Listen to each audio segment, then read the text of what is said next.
এত রাতে ঘরে ফেরে? ও,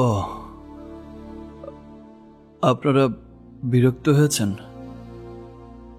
তার জন্য এত রাত পর্যন্ত জেগে থাকার দরকার ছিল না তো। চাচাকে বলে দিলেই হতো। ওকে, নেক্সট টাইম সময় মতো ফিরতে পারলে ফিরবো, না হয় ফিরবো না। স্টুপিডের মতো কথা বলো না। গতকাল তুমি 50 লক্ষ টাকা কেন তুলেছ? হঠাৎ করে তোমার এত টাকার দরকার হলো কি কারণে? কোথায় তোমার আগুন লেগেছে শুনি? আগুন লাগেনি কোথাও। আমি টাকা চাওয়াতে জজ সাহেব রাগ করে আমাকে ব্ল্যাঙ্ক চেক দিলেন।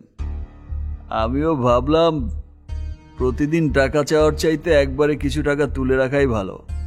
তাছাড়া একটু নাড়া দিয়ে দেখলাম জজ সাহেবের অ্যাকাউন্টটা কেমন ভারী। বেশ ভারী আম্মা। ফাজলামো করো না। তুমি আগামীকাল সব টাকা ফেরত দেবে। আমি 1 টাকাও ফেরত দিতে পারবো না, বরং আরো 1,50,000 টাকা দরকার হবে আমার খুব শীঘ্রই। তাছাড়া হারামের টাকা যত বেশি খরচ করা যায় ততই মঙ্গল। এই হারামের টাকা মানে কি? হ্যাঁ, হারামের টাকা মানে কি? এই এই কথা বলছিস না কেন? কথা বলছিস না কেন?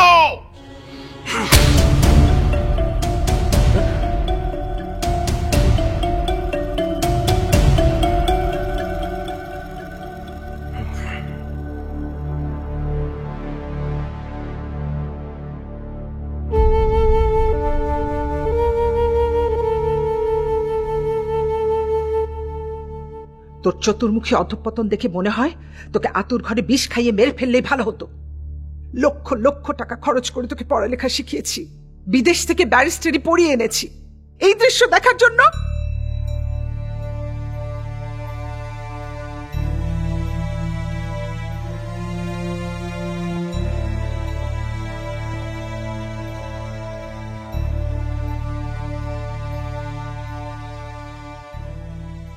আপনি চাইলে এখনো বিষ খাওয়াতে পারেন আম্মা। আমার একটুও কষ্ট লাগবে না। আপনি নিজ হাতে পান করাবেন, আমি আনন্দের সাথে পান করব। আর মা হিসেবে সন্তানকে নিজ হাতে বিষ খাওয়াতে আপনার যদি কষ্ট হয়, আপনি শুধু এনে দেবেন, আমি নিজ হাতে পান করব। আসলে তুমি কি চাও বলো তো? ধ্বংস। মানুষ তো রং বেরঙের স্বপ্ন দেখে, এটা হবে ওটা হবে, আর আমি স্বপ্ন দেখে তিল তিল করে নিজেকে নিঃশেষ করতে করতে চূড়ান্তভাবে নিজেকে ধ্বংস করে দেব। কিন্তু আমি তো তোমার কথাবার্তায় কোনো ধ্বংসের নমুনা দেখতে পাচ্ছি না। দেখতে পাচ্ছি অনেক বড় কষ্টের ছায়া। কিসের এত কষ্ট তোমার বাবা?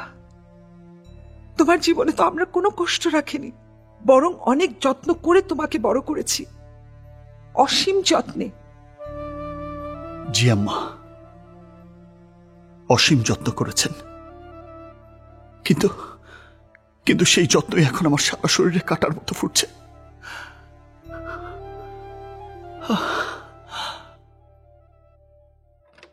আমার মনে আছে স্কুল লাইফে আমি গাড়িতে করে স্কুলে যেতাম, হাত খরচের জন্য অনেক টাকা পেতাম। তারপর কলেজ বিশ্ববিদ্যালয়ে যখন পড়ি, 2 হাতে টাকা উড়িয়েছি। প্রতি মাসে আমি যে টাকা খরচ করেছি, একটা দরিদ্র পরিবার প্রতি মাসে সংসার খরচের জন্য তার 3 ভাগের 1 ভাগ টাকাও পায় না।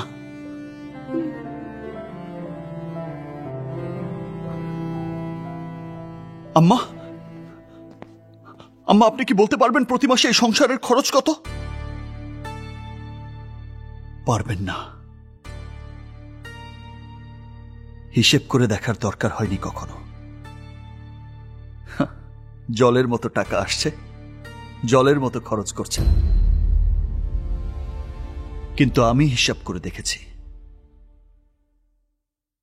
এই যে প্রাসাদের মতো বাড়ি, চাকর, দারোয়ান, ড্রাইভারদের বেতন, সংসার খরচ, আপনার এবং জজ সাহেবের ক্লাব খরচ, সেই সাথে সামাজিকতা, দান ধ্যান সব মিলিয়ে এই সংসারের প্রতি মাসের খরচ 10 থেকে 12 লক্ষ টাকা।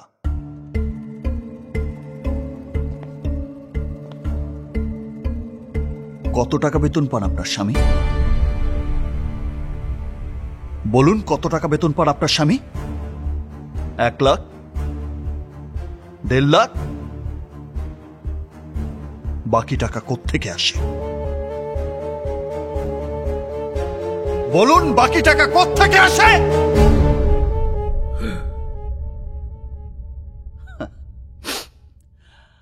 বাড়ি গাড়ি আর সম্পত্তির হিসাব না হয় নাইবা করলাম। বন্ধ করো এসব লেকচার।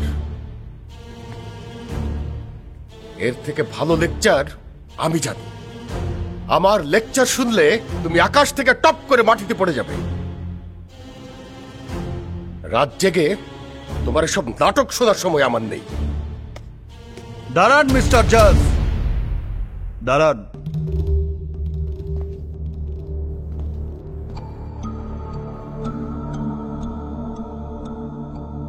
মধ্যরাতে যে নাটকটি শুরু করার জন্য আপনারা জোট বেঁধে অপেক্ষা করছিলেন, তার শেষ দৃশ্যটা দেখে যাবেন না?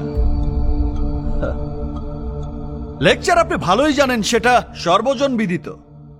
এদেশের চোর, বাটপার, টাউটরা আরো ভালো লেকচার জানে। না না, আমি ওসব ছিচকে চোর বাটপারদের কথা বলছি না, বলছি রাঘব বোয়ালদের কথা, যারা ব্যাংকের শত শত কোটি টাকা লোপাট করে দেয়, যারা রাষ্ট্রের হাজার হাজার কোটি টাকা লুটপাট করে বিদেশে বাড়ি গাড়ি বানিয়ে রাখছে। তাদের লেকচার যখন দেখি বা শুনি পত্রপত্রিকার, টেলিভিশনের কল্যাণে, তখন মনে হয় তারা সবাই ফেরেশতা। খুবই চমৎকার লেকচার তারা জানে।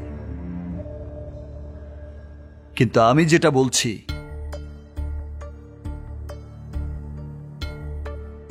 সেটা লেকচার নয়, এটা উপলব্ধি, এটা বিবেক। আপনি হয়তো বলতে পারেন, বিবেক নামের বস্তুটি এখন আর আমাদের এই সমাজে বাস করে না। চারপাশের হায়নাদের ভয়ে সে এখন পালিয়ে বেড়াচ্ছে শূন্যে অথবা মহাশূন্যে। হতে পারে, অথবা নাও হতে পারে। তবে আপনার সদয় অবগতির জন্য জানাচ্ছি যে বিবেক নামের একটি বৃক্ষ সম্প্রতি গজিয়েছে আপনারই গৃহে। আপনি তাকে অঙ্কুরেই বিনষ্ট করার চেষ্টা করে দেখতে পারেন, মনে হয় সফল হবেন না।